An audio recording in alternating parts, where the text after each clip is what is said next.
Bismillahirrahmanirrahim. Assalamu alaikum. My name is Muhammad Usama Usmani and I'm a student of 4th Prof Morning. My roll number is BP1650149 and my group number is 57. The topic I will be presenting today is generalized tonic-clonic seizures. I will be starting off by giving a brief overview of what seizures are and what tonic-clonic seizures are in particular, their diagnosis and treatments. And then I will be discussing a case study at the end, of which I have prepared soap notes, which I will be sharing. Now, let's begin with the presentation. Bismillah ar-Rahman ar-Rahim. Now, the first question that arises is, what are seizures? A seizure is an uncontrolled electrical disturbance in the brain which leads to changes in behavior, activity, or muscle tone.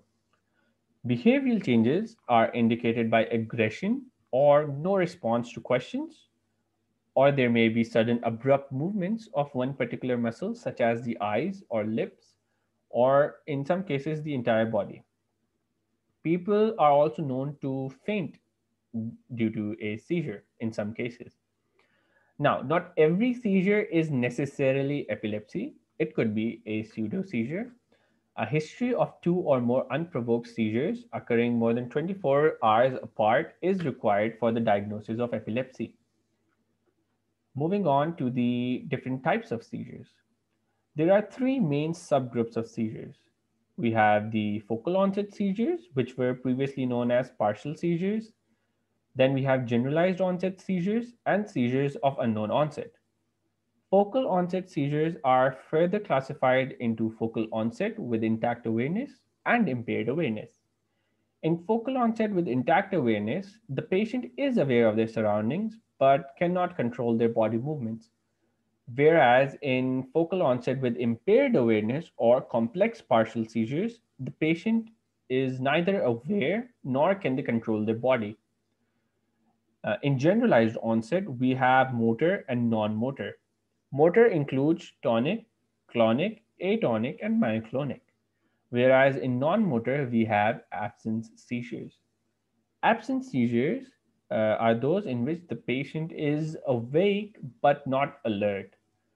There could be uncontrolled movements in any part of the body, but they only last for a couple of seconds. These absence seizures are most common in children. Uh, Now look at the diagram. The upper picture shows a focal onset seizure and it's clearly showing only a small part of the brain is affected. Whereas in this picture, the entire brain is affected, which indicates generalized onset seizure. According to a study carried out, the most common type of seizure is the focal onset with impaired awareness, which is followed by the generalized tonic-clonic seizures. The least common are myoclonic seizures. Now, let us begin with tonic-clonic seizures. Tonic-clonic seizures were formerly known as grand mal seizures. They are divided into 4 phases or stages. The first one is the pre-ictal phase, which is also known as the aura. This is the prodrome of the disease or the pre-seizure time, which is characterized by headaches and behavioral changes. The pre-ictal phase is followed by the tonic phase, which is characterized by muscle rigidity. And this is the actual phase of the seizure. Then we have the clonic phase, which is repetitive contraction and relaxation of muscles, resulting in jerking movements. This is the part which is mostly discussed or imagined when talking about generalized tonic-clonic seizures. It can be accompanied by tongue biting, frothing, cyanosis, or urinary and fecal incontinence. After that, we have the post-ictal phase, in which there is altered level of consciousness or amnesia. Now, this helps in differentiating tonic-clonic seizures from pseudo seizures. There may also be the occurrence of Todd's paralysis, which is the loss of muscle movement in certain muscles. This lasts from a few hours up to a day. Now, how do we diagnose a tonic-clonic seizure? We have different methods for the diagnosis, with the first one being the medical history from the patient themselves and collateral sources. These sources include family members or other witnesses. The questions that need to be asked are what happened during the seizure, what happened before the seizure, and what happened after the seizure. Neurological exams are also carried out to rule out any damage to the CNS or the peripheral nervous system, or to rule out any underlying cause of the seizure. There are different blood tests that are carried out, such as CBC, extended electrolytes, blood glucose levels are checked to rule out hypoglycemia. The ESR is done to check for an infection. LFTs and creatinine level is checked. The CK is usually elevated in the case of a seizure, so that is also checked. The lumbar puncture is done to check for the presence of meningitis or encephalitis. Brain tumors are checked by medical imaging, such as by using MRI and CT scan. However, the gold standard when it comes to seizures is the EEG or the electroencephalography. This shows spikes and waves, which allows us to differentiate between the different types of seizures. Now, the next question that arises is what to do if someone is having a seizure? Or, in other words, what is the acute management of a tonic clonic seizure? First and foremost, you must remove any object around the patient that may be harmful to them. That means remove any objects such as purses, rocks, and the like. You have to call for help and stay with the patient. Put something underneath the head of the patient for their protection. Roll the patient to their side so that they do not choke on their tongue and saliva and to clear the airway. Do not restrain the person as the movements from the seizure may result in fractures. Do not put anything in their mouth. And also, one of the most important things is to time the seizure. If the seizure lasts for more than 2 minutes or another seizure occurs in less than 30 minutes, then the seizure may be status epilepticus. As you can see in this illustration, they're saying cushion the head. Yeah, you have to loosen anything tight around the neck. Do not put anything in their mouth. Look for their ID, and as the seizure ends, offer help, as the person is usually confused once it does end. Now, once they reach the hospital in an ambulance, what do the doctors do in the ER? The doctors will protect the airway with positioning. They may intubate the patient if the airway is compromised. The patient's vital signs are checked. The ECG, pulse oximetry are monitored. Bedside glucose level is checked. The blood tests are sent to the laboratory. The doctors may start IV access with benzodiazepine or IV lorazepam 2 mg at 2 mg per minute up to 10 mg, or intramuscular midazolam 5 mg up to 10 mg, which they may repeat at 10 minutes if ineffective. Fluid resuscitation of the patient may be carried out, and if the seizure is alcohol induced, intramuscular thiamine is used, and if hypoglycemia is seen, IV dextrose is used. Now, that was all for the acute management. Once a neurologist or primary care physician has diagnosed tonic-clonic seizures, we will move on to the chronic management. The first thing that the doctor or the physician will do is educate the patient and their family about the diagnosis and their medications, the necessary or importance of the patient's compliance, their safety, and the psychosocial aspects. They will recommend the avoidance of precipitating factors such as lack of sleep, lack of food, loud noises, bright strobe lights. They may advise the patient to avoid swimming, baths, or the use of heavy machinery, and in some countries, the patients may not be allowed to drive. They may advise the usage. The physician may also advise the usage of some certain anti-epileptic medications such as valproate, levetiracetam, carbamazepine, phenytoin, oxcarbazepine, lamotrigine, phenobarbital, lorazepam, to name a few. The doctors may also send the patient for surgery for the resection of the seizure focus in the brain. There are also certain supplemental treatments, such as vagus nerve stimulation, involving implantation of an electrical device that automatically stimulates a nerve in the neck, or eating a ketogenic diet. Now, let's begin with our case study. Um, in the case study, we have RH, a 19-year-old, 64 kg woman, has experienced simple partial seizures, complex partial seizures, and secondarily generalized tonic-clonic seizures for the past 2 years.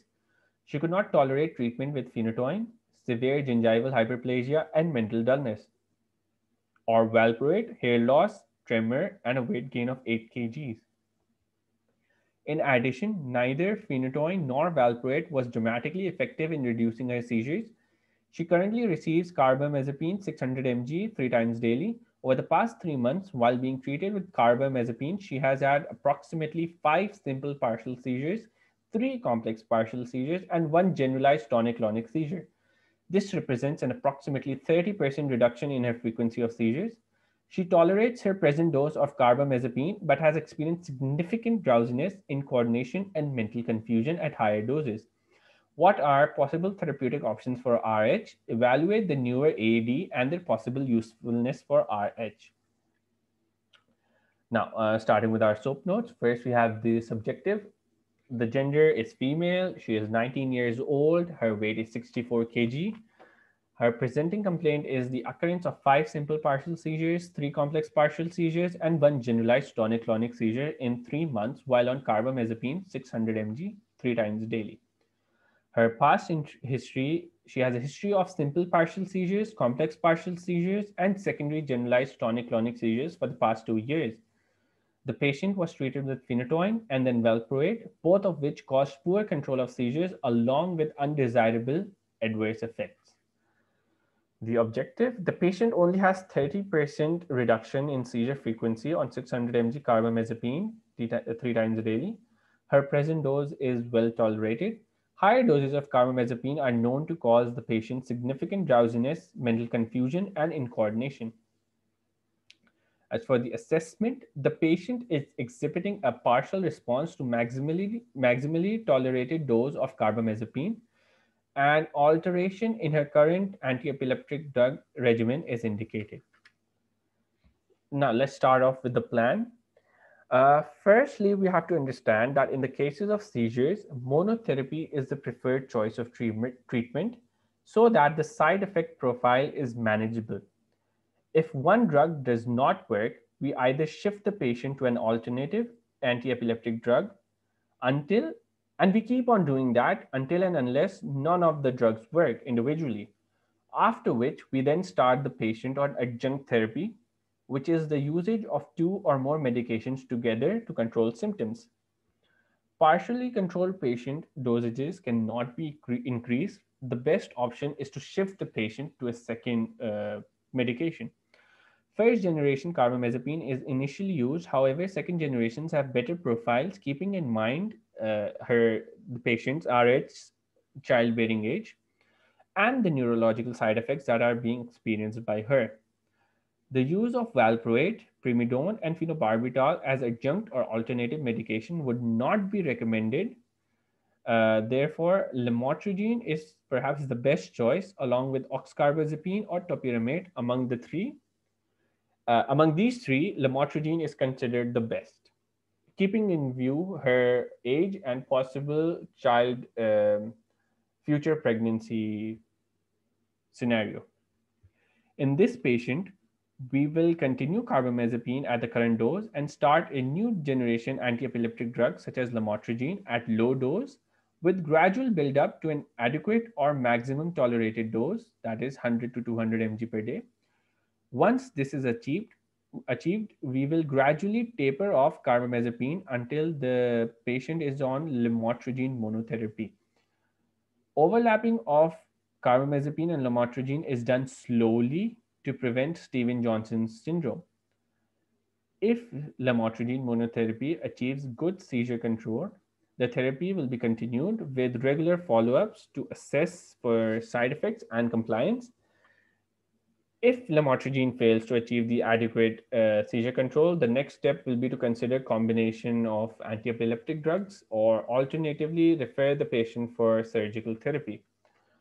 Another thing that has to be advised to the patient is to maintain a seizure diary in case of any occurrence of seizure. Now, there are some special considerations that have to be kept in mind regarding the discontinuation of anti-epileptic drugs. Anti-epileptic treatment might be discontinued after a minimum period of 1 to 2 years of seizure freedom. Shorter seizure-free periods should be discouraged because there is a high risk of relapse. Discontinuation should always be done with gradual tapering of the medication over a period of 3 to 6 months under the supervision of a neurologist. A patient with an abnormal EEG or underlying structural brain abnormality should be informed of an increased risk of relapse in the case of treatment discontinuation. In the case of pregnancy, there is increased risk of seizure recurrence during pregnancy.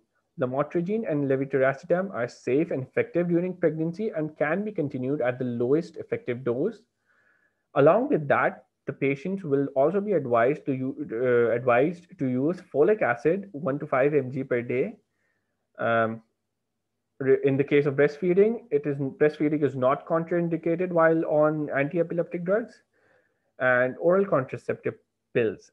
Some anti-epileptic drugs such as carbamazepine, topiramate, phenytoin, and phenobarbital may reduce the efficacy of oral contraceptive pills and hormonal contraceptives, and this is something that has to be shared with the patient. That is all. Thank you, and Allah Hafiz.